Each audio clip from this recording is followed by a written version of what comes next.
আসসালামু আলাইকুম everyone, welcome to Sultana's kitchen. আজকে আমি পাকা আম আর সাবুদানা দিয়ে খুবই মজাদার একটা ডেজার্ট আইটেম আপনাদের সাথে শেয়ার করব। এই ডেজার্টটা শুধু মজাদারই না, এটা অনেক বেশি রিফ্রেশিং আর হেলদি একটা ড্রিঙ্কস। এই প্রচন্ড গরমে যদি এরকম একটা ঠান্ডা ঠান্ডা ডেজার্ট পাওয়া যায়, তাহলে আপনাদের সারাদিনের ক্লান্তি এক নিমিষেই দূর হয়ে যাবে। আমি আপনাদেরকে একদমই সহজভাবে তৈরি করে দেখানোর চেষ্টা করব, যাতে করে আপনারা বাসায় এটা একদমই সহজে তৈরি করে খেতে পারেন। আশা করছি আমার আজকে এই ডেজার্টের রেসিপিটা আপনাদের কাছে ভালো লাগবে। চলুন তাহলে মূল রেসিপিতে চলে যাই। ডেজার্টটা বানানোর জন্য আমি প্রথমে এখানে একটা পাকা আম নিয়ে নিয়েছি। চেষ্টা করবেন এমন আম নেওয়ার জন্য যে আমটা খুব ভালোভাবে পাকা হবে, আবার খেতেও অনেক মিষ্টি হবে। আমটাকে আমি এরকম ছোট আর কিউব আকারে কেটে নিচ্ছি। আমি এভাবে করে কেটে নিচ্ছি, আপনারা আপনাদের সুবিধা মতো যে কোনোভাবে আমটাকে কেটে নিতে পারেন। আমি এখন এই আমগুলোকে একটা ব্লেন্ডারের জগে নিয়ে নিয়েছি। এখন এই আমটাকে আমি খুব ভালোভাবে ব্লেন্ড করে একদম মিহি পেস্ট তৈরি করে নিব। আর ব্লেন্ড করার পর দেখতেই পাচ্ছেন আমটা ঠিক এরকম হয়েছে। দেখতেই পাচ্ছেন আমি আমটাকে একদম স্মুথ পেস্ট তৈরি করে নিয়েছি। এখন এটাকে আমি একটা সাইডে সরিয়ে রেখে দিচ্ছি। এবার একটা প্যানে আমি নিয়ে নিচ্ছি 2 কাপ পরিমাণ লিকুইড দুধ। চুলাটা আমি এখনো অন করিনি। চুলাটা অন করার আগে আমি এখানে দিয়ে দিচ্ছি 1 টেবিল চামচ পরিমাণ কাস্টার্ড পাউডার। এবার কাস্টার্ড পাউডারটাকে দুধের সাথে খুব ভালোভাবে মিশিয়ে নিব। তারপর আমি চুলাটা অন করে দিব। এবার চুলার আঁচটাকে মিডিয়ামে রেখে অনবরত নেড়ে চেড়ে দুধটাকে জাল করে নিব। দুধের মধ্যে বলক আসার পর আমি এটাকে আরও 2 মিনিটের মতো খুব ভালোভাবে জাল করে নিব। আমরা দুধের মধ্যে যেহেতু কাস্টার্ড পাউডার ইউজ করেছি, তাই খুব তাড়াতাড়ি দুধের মধ্যে একটা ক্রিমি স্ট্রাকচার চলে আসবে। আর আপনারা চাইলে কাস্টার্ড পাউডারের পরিবর্তে এখানে কর্নফ্লাওয়ারও দিতে পারেন। তবে কাস্টার্ড পাউডার দিলে এর মধ্য থেকে খুব সুন্দর একটা ফ্লেভার পাওয়া যায়। এবার আমি এই দুধের মধ্যে আগে থেকে পেস্ট করে রাখা আমের পিউরিটা দিয়ে দিচ্ছি। আমি এখানে সবটুকু আমের পিউরি দিয়ে দিচ্ছি। তারপর চামচের সাহায্যে খুব ভালোভাবে মিশিয়ে নিচ্ছি। মেশানোর সুবিধার্থে আমি একটা হ্যান্ড উইক্স দিয়ে এই মেশানোর কাজটা করে নিচ্ছি। এতে করে খুব তাড়াতাড়ি দুধের সাথে আমটা মিশে যাবে। আর মিষ্টি করার জন্য এখানে দিয়ে দিচ্ছি 1/4 কাপ পরিমাণ চিনি। আপনারা আপনাদের টেস্ট অনুযায়ী চাইলে চিনির পরিমাণটা আরও বাড়িয়েও দিতে পারেন। আর আমের এই পিউরিটা দেওয়ার পর আর বেশিক্ষণ জাল করা যাবে না, তাহলে আমের যে একটা সুন্দর ফ্লেভার আছে সেটা নষ্ট হয়ে যাবে।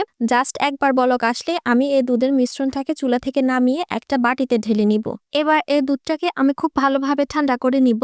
যে কোনো ডেজার্ট বা ড্রিঙ্কস আইটেম ঠান্ডা ঠান্ডা খেতে কিন্তু খুব বেশি ভালো লাগে। এবার আমি চুলায় অন্য একটা হাঁড়ি বসিয়ে তাতে পরিমাণ মতো কিছুটা পানি নিয়ে নিয়েছি। এবার পানিতে যখন বলক চলে আসবে, তখন আমি এখানে দিয়ে দিচ্ছি 1/2 কাপ পরিমাণ সাবুদানা। যে কোনো সময় সাবুদানা সিদ্ধ করার সময় পানির পরিমাণটা একটু বেশি করে দিবেন, তাহলে সাবুদানায় আঠালো ভাবটা কম হবে। আর আমি আজকে যেহেতু এখানে ছোট সাইজের সাবুদানা নিয়েছি, তাই এটা সেদ্ধ হতে 10 থেকে 15 মিনিটের মতো সময় লাগবে। যদি বড় সাইজের সাবুদানা নেন, তাহলে সেদ্ধ হতে 15 থেকে 20 মিনিট পর্যন্ত সময় লাগতে পারে। আমি চুলার আঁচটাকে মিডিয়াম লো এর মাঝামাঝি রেখে অনবরত নেড়েচেড়ে সাবুদানাগুলোকে সেদ্ধ করে নিব। আর মাঝে মাঝে একটু নেড়েচেড়ে দিব, তা না হলে সাবুদানাগুলো নিচ থেকে লেগে যেতে পারে। প্রায় 10 থেকে 12 মিনিট রান্না করে নেওয়ার পর দেখতেই পাচ্ছেন এরই মাঝে সাবুদানাগুলো কিন্তু মোটামুটি সেদ্ধ হয়ে এসেছে। এগুলোকে কিন্তু খুব বেশি সেদ্ধ করে ফেলা যাবে না। যখনই দেখবেন এর কালারটা কিছুটা স্বচ্ছ হয়ে আসছে, তখনই বুঝবেন যে এগুলো সেদ্ধ হয়ে গেছে। আর তখনই সাথে সাথে এগুলোকে চুলা থেকে নামিয়ে ফেলতে হবে।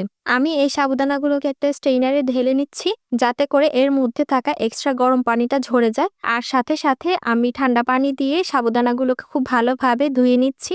এতে করে সাবুদানাগুলোর মধ্যে যে একটা আঠালো ভাব থাকে সেটা চলে যাবে। আর পরবর্তীতে সাবুদানাগুলো একদমই ঝরঝরে থাকবে। ঠান্ডা পানি দিয়ে খুব ভালোভাবে ধুয়ে নেওয়ার পর এখন আমি এই সাবুদানাগুলোকে একটা সাইডে রেখে দিচ্ছি। এবার আমি অন্য একটা ছোট বাটিতে নিয়ে নিচ্ছি 1 টেবিল চামচ পরিমাণ চিয়া সিড।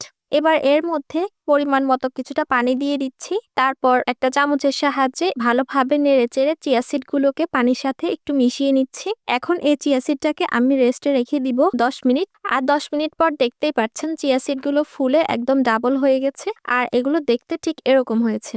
এবার সবকিছু মোটামুটি রেডি হয়ে গেলে আমি আগে থেকে যে দুধটা ঠান্ডা করে রেখেছিলাম সেটা নিয়ে নিচ্ছি। তারপর এতে দিয়ে দিচ্ছি আগে থেকে সেদ্ধ করে রাখা সাবুদানা। তারপর দুধের সাথে সাবুদানাগুলোকে খুব ভালোভাবে মিশিয়ে নিচ্ছি। এভাবে প্রথম দিকে দুধের সাথে সাবুদানাগুলো মিশিয়ে নিলে এটা মেশাতে খুবই সুবিধা হয়। তবে আপনারা চাইলে সবগুলো উপকরণ এখানে একসাথে অ্যাড করে তারপরে মেশাতে পারেন। এরপর এখানে আগে থেকে ভিজিয়ে রাখা চিয়া সিডটা দিয়ে দিচ্ছি, সাথে আরো দিয়ে দিচ্ছি কিউব করে কেটে রাখা পাকা আম।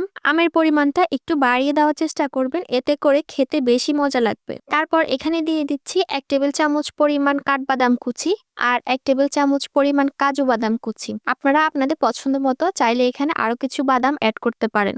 এবার আমি সবকিছুকে খুব ভালোভাবে একসাথে মিশিয়ে নিচ্ছি, আর সবকিছুকে একসাথে খুব ভালোভাবে মিশিয়ে নিলেই তৈরি হয়ে যাবে আমাদের আজকের এই মজাদার, রিফ্রেশিং আর হেলদি সাবুদানা আর আমের ডেজার্ট। এই ডেজার্টটা দেখতে আরো একটু সুন্দর করে নেওয়ার জন্য আমি এখানে আরো কিছু কিউব করে কেটে রাখা পাকা আম উপর দিয়ে ছড়িয়ে দিচ্ছি, সাথে আরো কিছু কাঠবাদাম আর পেস্তা বাদাম কুচি দিয়ে দিচ্ছি। তবে আপনারা আপনাদের পছন্দ মতো যে কোনো ভাবেই কিন্তু এই ডেজার্টটাকে সাজিয়ে নিতে পারেন।